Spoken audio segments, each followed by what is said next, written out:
Assalamualaikum warahmatullahi wabarakatuh. Hi everyone, welcome back to my channel with Miss Titi Nurhayati.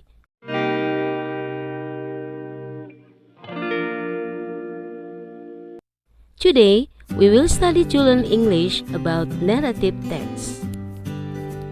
Oke guys, sebelum kita memulai pembelajaran kali ini, alangkah baiknya kita berdoa. Berdoa dimulai. Berdoa selesai. Oke, di masa pandemi ini semoga kita semua selalu diberikan kesehatan oleh Allah Subhanahu wa taala. Amin. Yuk, kita mulai pembelajaran kali ini, yaitu materi tentang narrative text.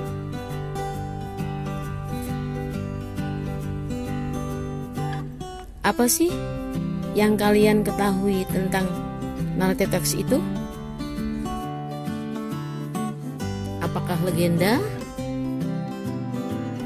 dongeng, kisah mitos, folklore,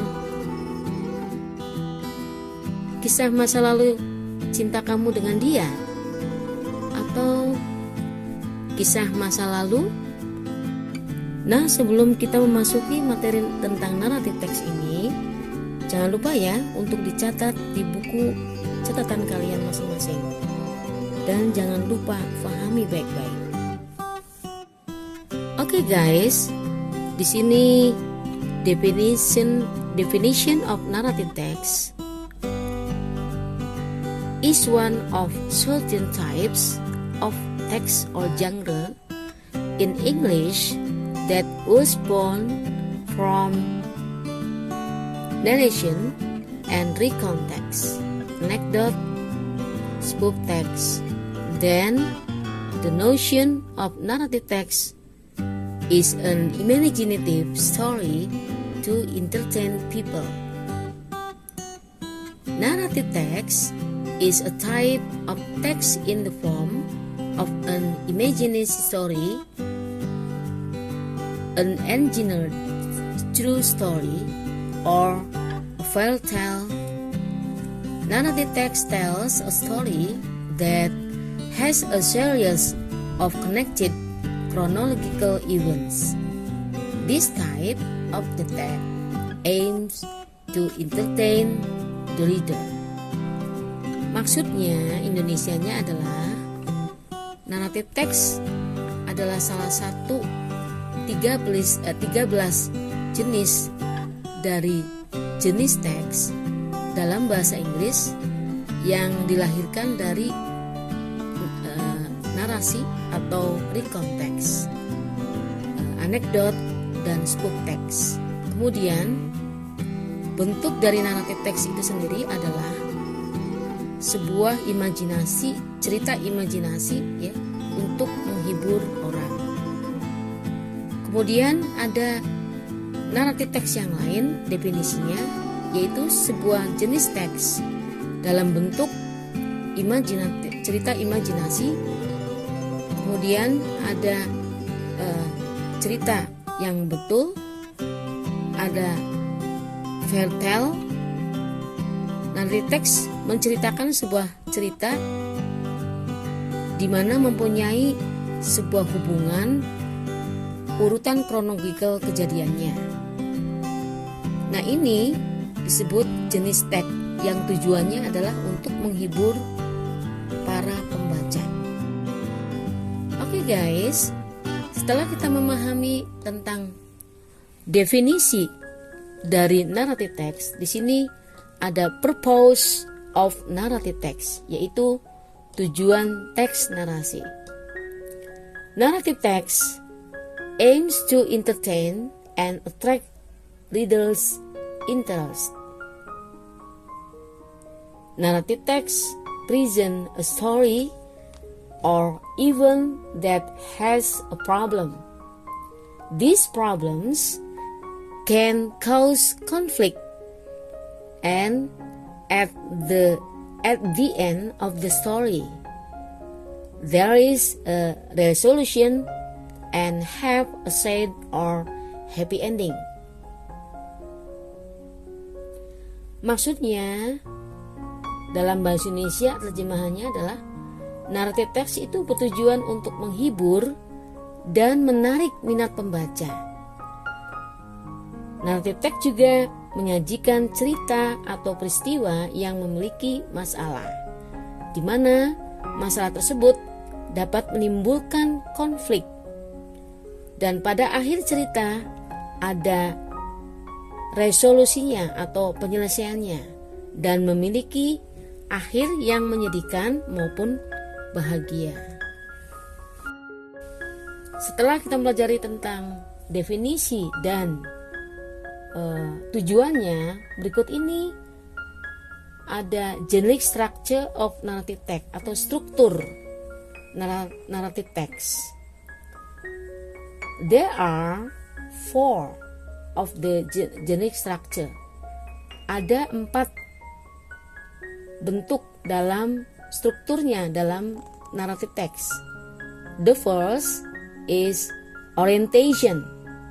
Maksudnya adalah pendahuluan atau pembuka yang berupa pengenalan tokoh, atau pertanyaannya adalah who are the characters and when did happen story, and then where is the location of the story happened.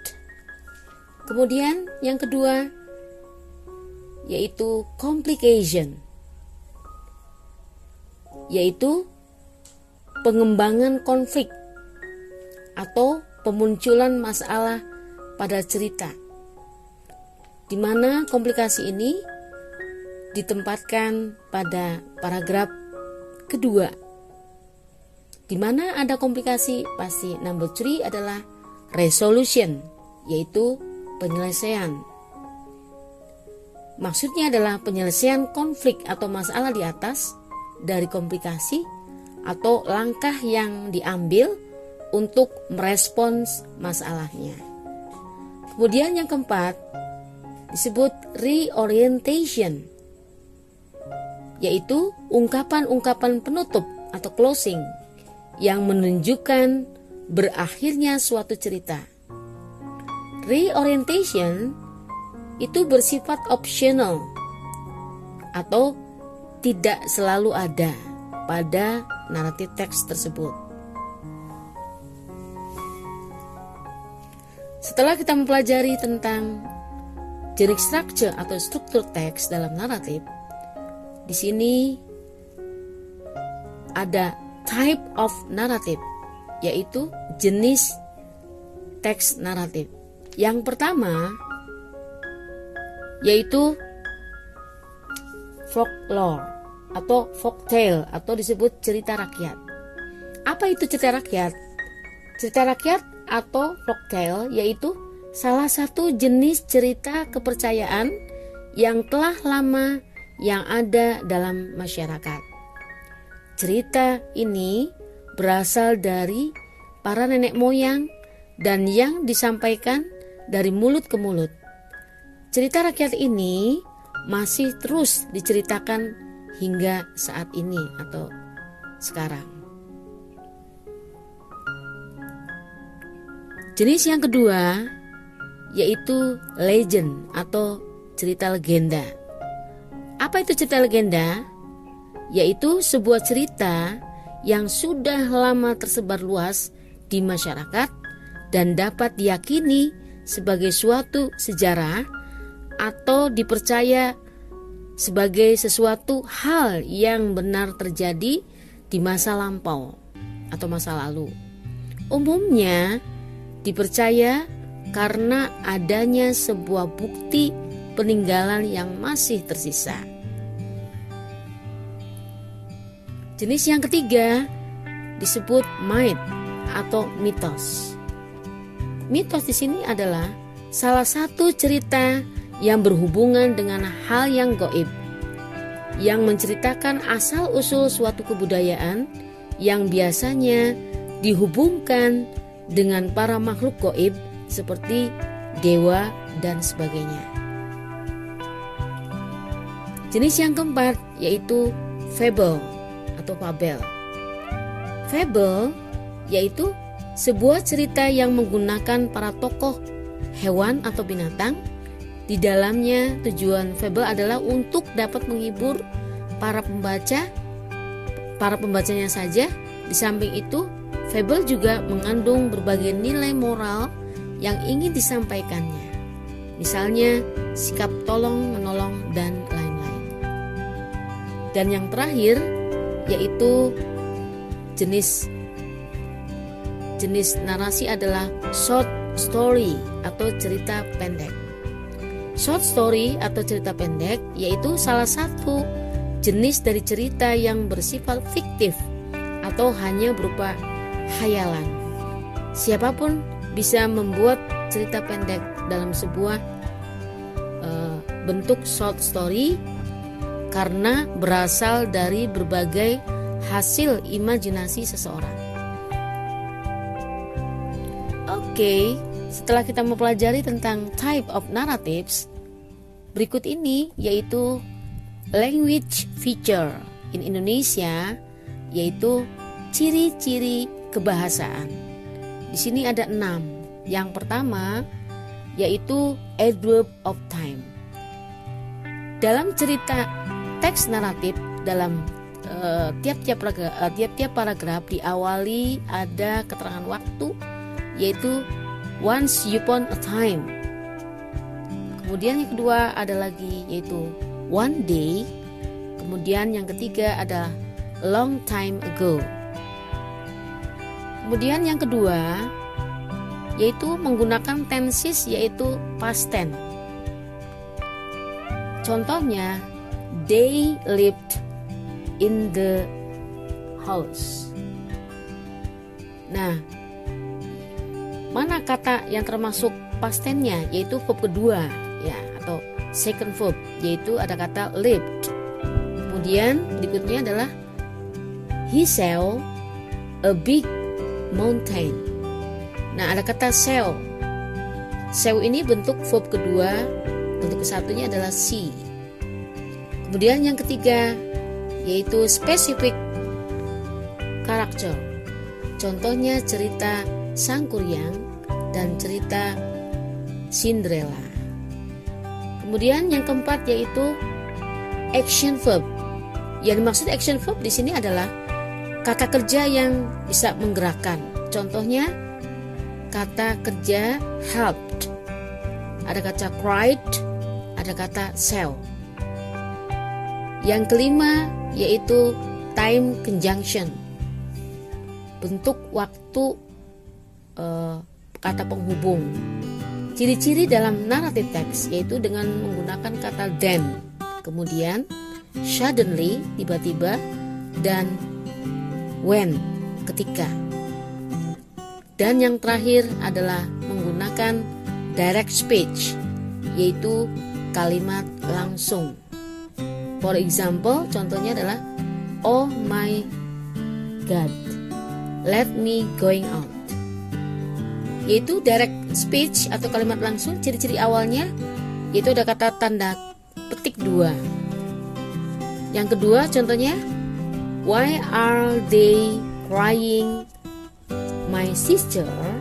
Sebelumnya ada kata tanda petik 2. Setelah kita mempelajari tentang ciri-ciri kebahasaan atau disebut language feature, di sini Bu Titi akan memberikan sebuah contoh example of narrative text. Sebelumnya kalian tentukan what is the best title of this text. Apa ini judulnya? Teks berikut ya. Ada there are 3 paragraphs. Ya. Bu Titi bacakan ya. Once upon a time lived a girl named Cinderella. She lived with her stepmother and stepsisters. Oke. Dalam paragraf 1 ini, dalam jenis structure of narrative text, itu disebut orientation. Kemudian paragraf berikutnya yaitu Her stepmother and stepsisters treated her badly. One day, a prince of kingdom invited all girls to the ball. Cinderella wanted to go there, but she did not have beautiful dress. Oh God, I don't have dress. Dalam paragraf kedua ini, dalam jenis structure of narrative text, disebutnya adalah complication, yaitu seperti yang dijelaskan pada jenis structure, yaitu complication di sini adalah konflik problem, konflik masalahnya. Dan yang ketiga, yaitu teksnya a fairly